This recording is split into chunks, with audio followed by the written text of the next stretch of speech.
Why is it green behind me? Because today we're talking about money, and we're talking about how much it costs, how much realistically it costs to live today, right now in St. Johns County, Florida. Here it is 2023. We are actually getting close to the end of 2023, but let's talk about how much things cost right now. And we're going to talk about some things, and I think you're going to go, holy cow, that's a lot more than I expected. And there may be one or two things that you're like, shoot, that's not nearly as high as I expected it to be. But stay tuned and find out. Well, the first expense that we're going to talk about today is housing. And I have right here, this is the market stats for last month. So I'm filming this right now. It is October of 2023. And so these are from September 2023.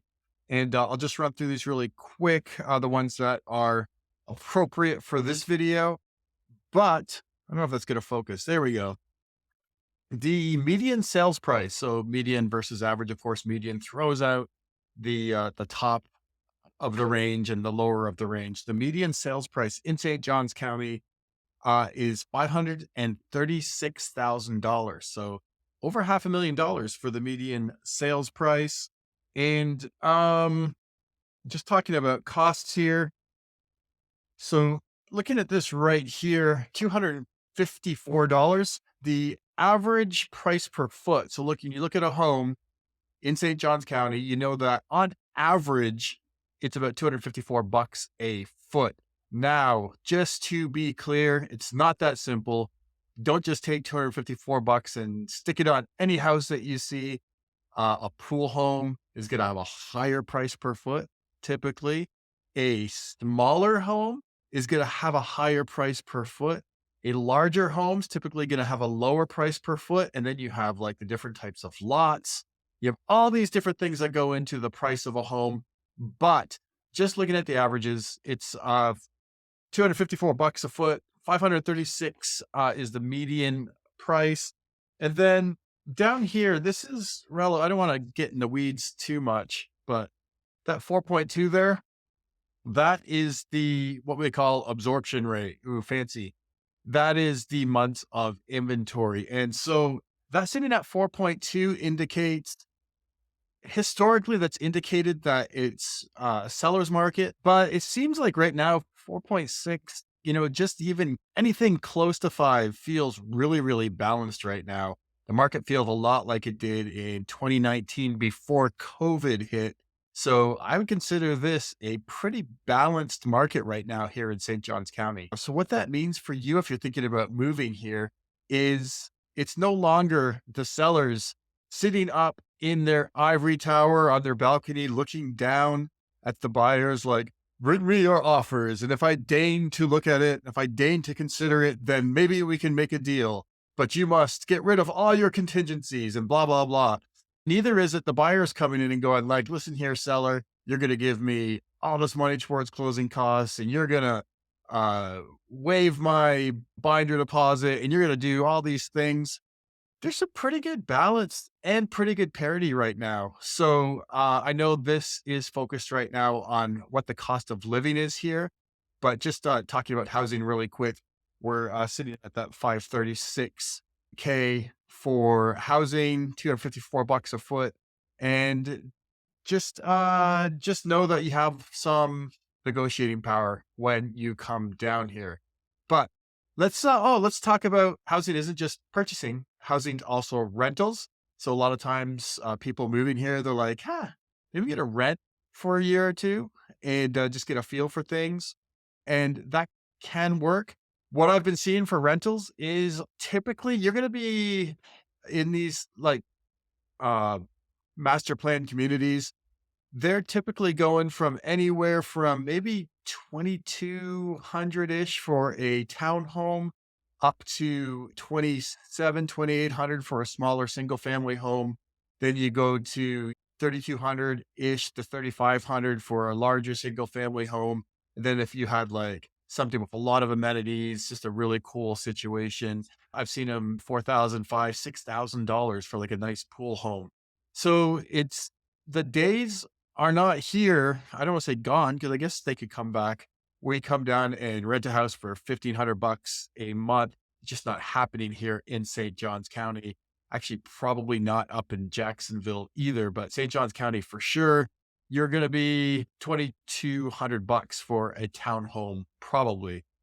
If you want to get specific on that, I can definitely help you and give you the current numbers. But as of right now, that's just what I am seeing. So next up, we have transportation, and I am driving a car here. I'm not milking a cow.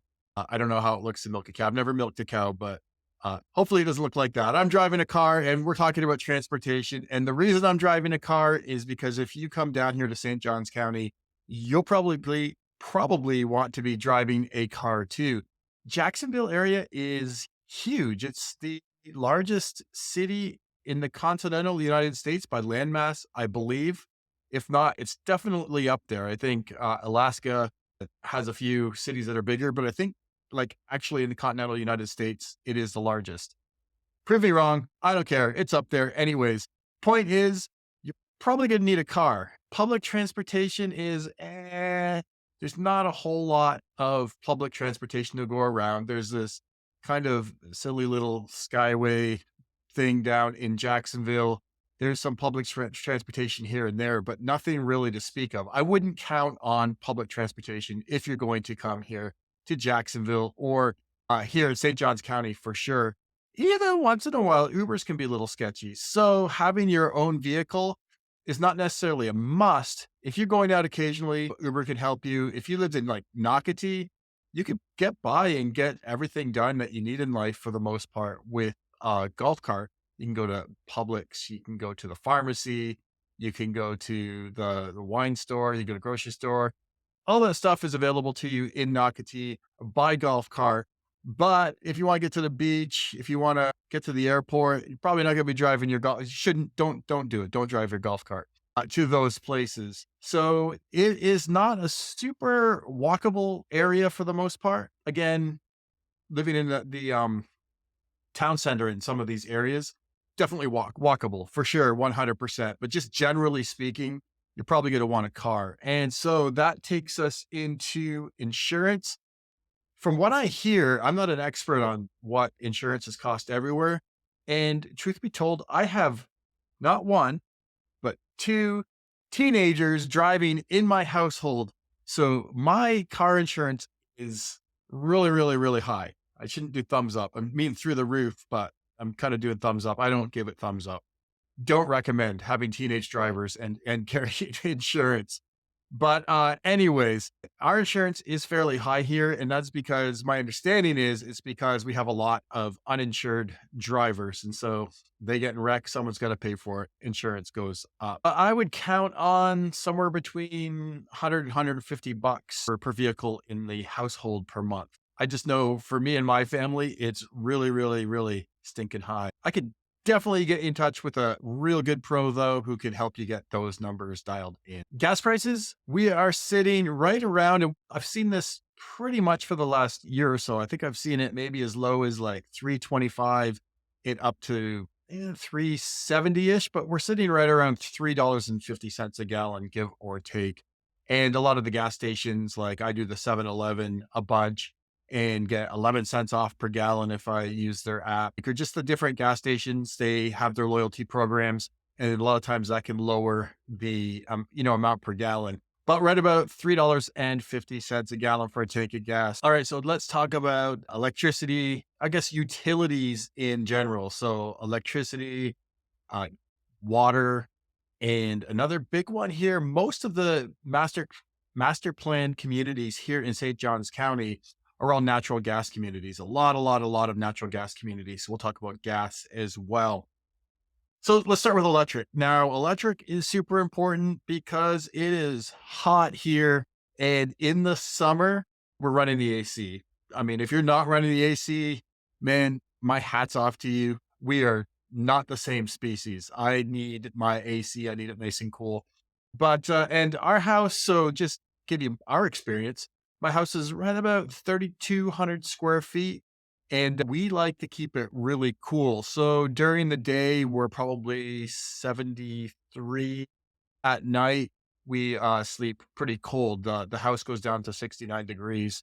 And my wife and I, we may or may not have a mini split in the bedroom to drop that temperature down even a little bit further without cooling the whole house. So that said, don't count on your electricity bill being as high as ours is. But man, in the peak of the heat wave that we had this summer, we had multiple days at like 115 degrees heat index. It was stinking hot, man. But right in the middle of that, we probably hit close to 400 bucks a few times on our electricity bill.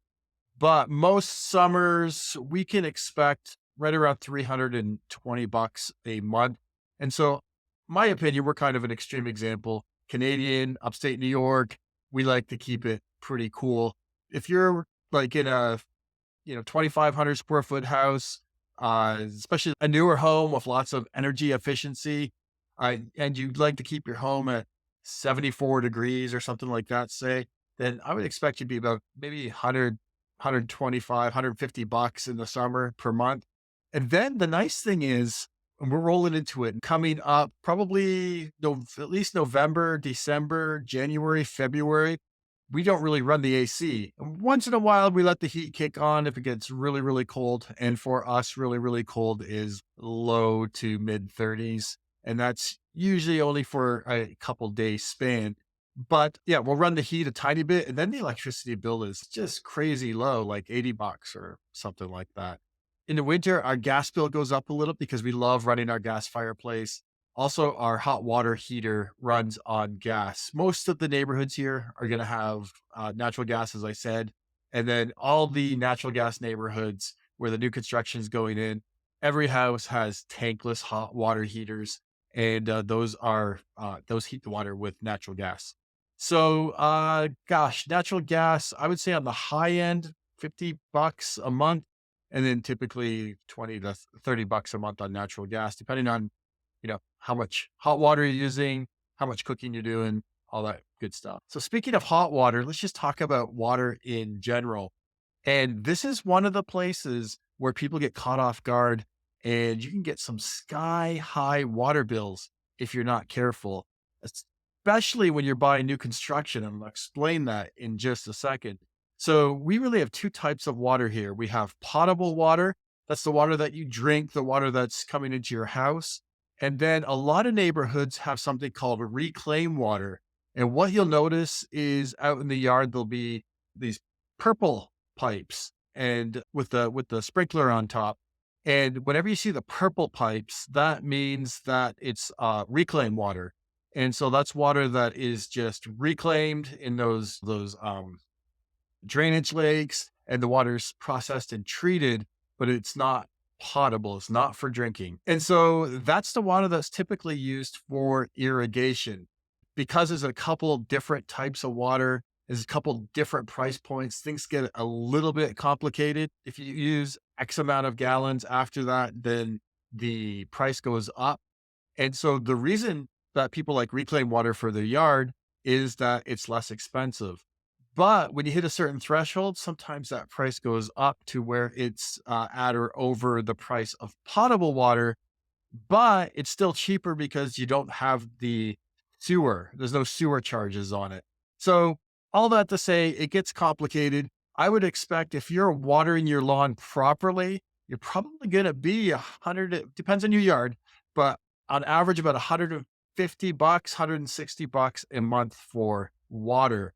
And a lot of that's due to irrigation. Now, this is the big mistake that people make when they're buying new construction. The builder will, when they put the sod down, they'll set that thing to water like every day, twice a day. And the water's getting poured on there, poured on there, poured on there because they want to get the sod to root properly. Needs a lot of watering.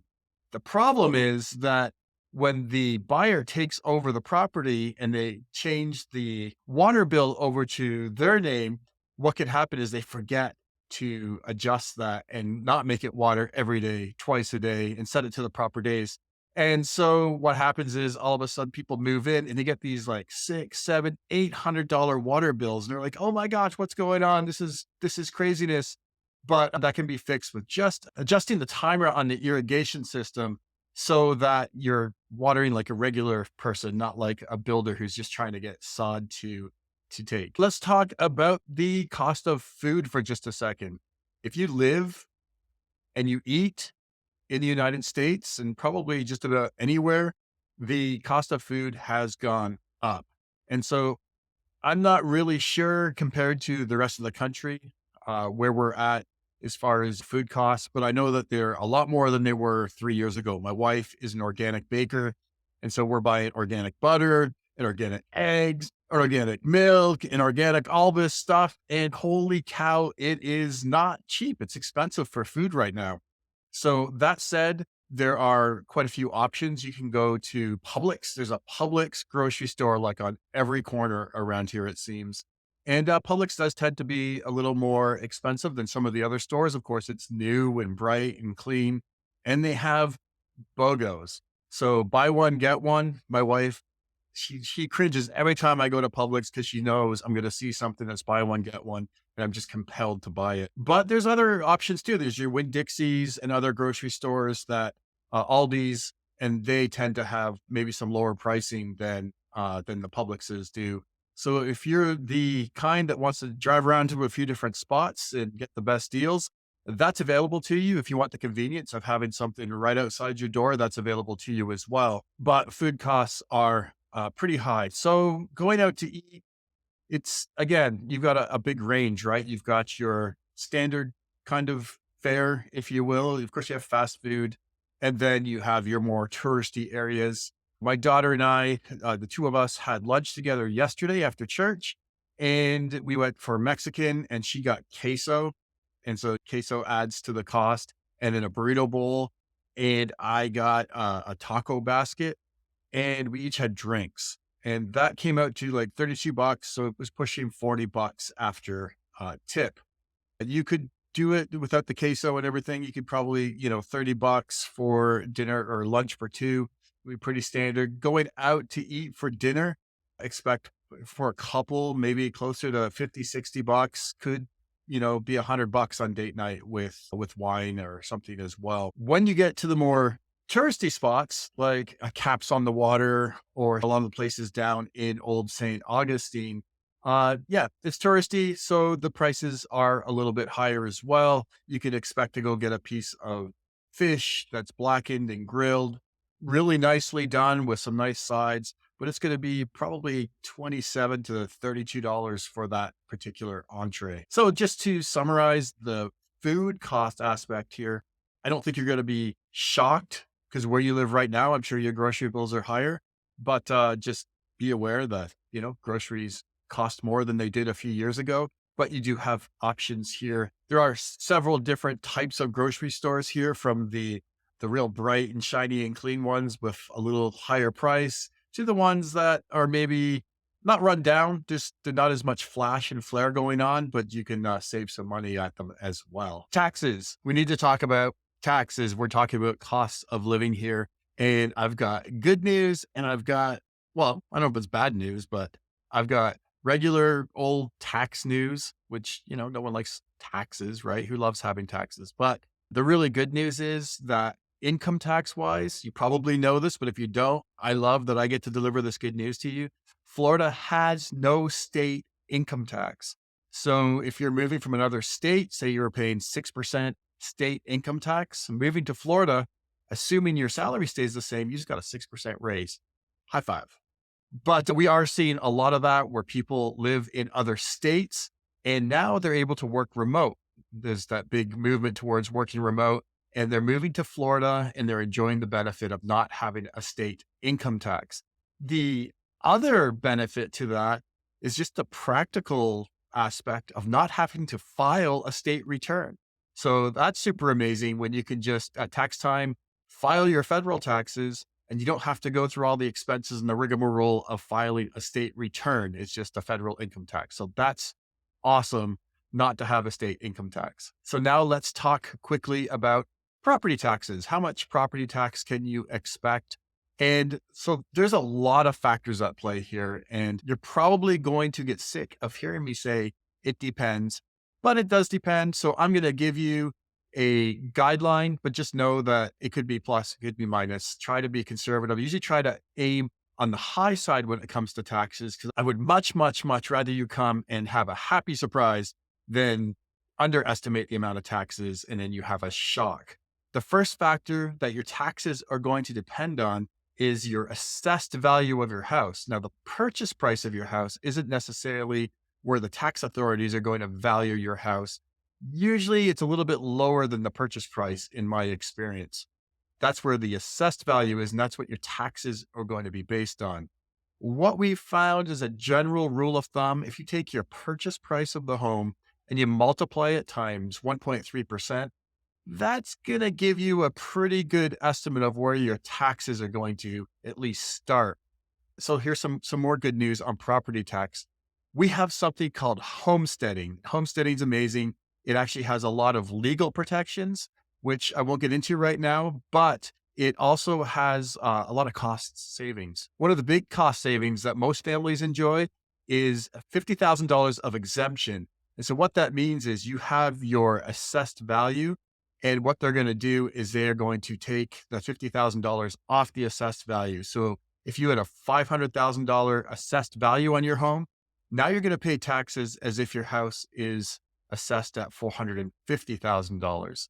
The other great protection here is the most that they can raise your assessed value each year is 3%.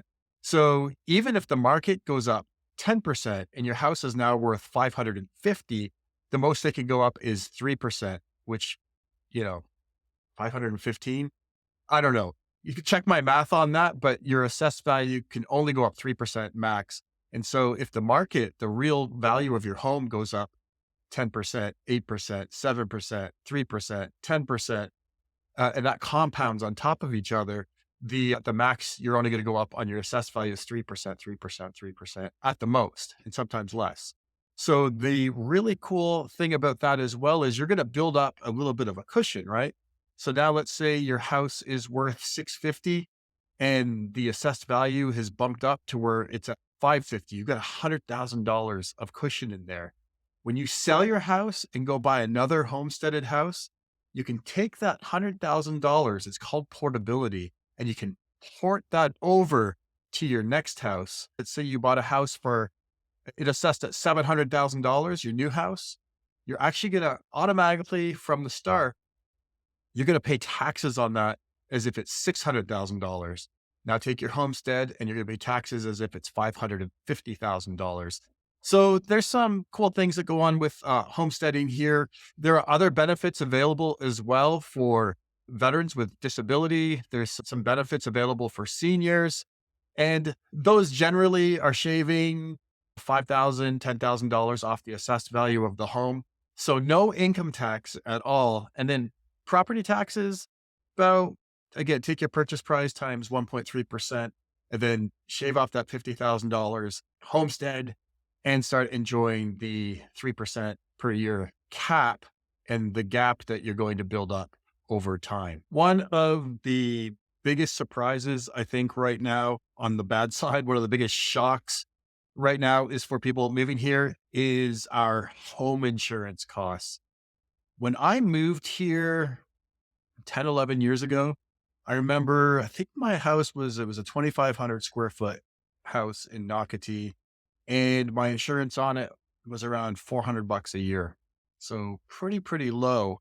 And of course, in the time that I've been here, we've seen home prices go up. And so of course, replacement costs have gone up. And let's say even if those prices have doubled, well, and you're thinking, okay, $800 a year for insurance. But in that time as well, and probably for longer than the last 10 years, there's been some issues. And this isn't the whole reason that our insurance has gone way up, but I would argue it's the biggest reason that our insurance has gone way up. And that is we've had a lot of fraudulent roofing companies going out, and what they were doing is knocking on doors and going in and telling the homeowners, hey, look, if we can find some hail damage, which is pretty easy to find, or in some cases manufacture, if we can find some hail damage, we can cover your deductible and go to the insurance company and they'll give you a whole new roof, and they have to do it, and they know all the rules and regulations for it. And so there are a lot of people out there just getting new roofs, oftentimes not paying a deductible. Now, they tried to clamp down on that. Some saying, well, you can't tell them you'll pay for the deductible, but then they just say, well, we'll stick a sign in your yard and we'll pay you $1,500 to let us put a sign in your yard. There's ways to skirt around that. But because of that and all the roofs that these insurance companies are putting on, that money's got to get covered somewhere. And our insurance has gone up and up and up. And just as a personal example, my house is about 3,200 square feet. We are, gosh, I've been here almost, what, 6 years? Something like that. About 5 to 7 years we've been in the house. And our insurance when we first moved in here was 800 bucks, 1,000 bucks, maybe in that range. And it's the last like 3, 4 years, it's gone up to close to $3,000 a year right now. So insurances are challenging. And if you're buying a house here that is over 10 years old, now remember, we're putting 25, 30-year roofs on. The insurance companies are starting to look at 10-year-old houses, and some are rejecting homes that are only 10 years on the roof and requiring a new roof, or they're needing to go to a provider that costs significantly more money. A personal example this year, we did a deal where the roof was 15 years old and a new roof had to go on for that house to get insured. So there are complications, and on the sell side and on the buy side, there's ways to make that happen, and things are paid at closing. And so nobody's coming a ton of cash out of pocket. You know, the roofs are $18,000, $20,000, $23,000 for a new roof, depending on the size of the house. So there's a lot of cost in these transactions sometimes. Another reason why it's super important to work with an experienced agent that knows how to make these things happen and make it as painless for everyone as possible. But hey, it's just the world we're living in right now. We have high insurance costs, and the insurance companies are requiring roof replacements at a much younger roof age than they were before. Hopefully, that gives you at least a little bit of a picture of what it costs to live here in St. Augustine. If you find this video helpful, like, subscribe, all that kind of stuff. But if you have any questions in particular, you can ask in the comments. I check those. My phone number's in the comments or in the description as well. You can send me a text directly, and I am happy to dig up some info for you or answer any specific questions you have. Hopefully, we'll see you down here in St. Johns County soon. So let's go. Stay classy, St. Johns.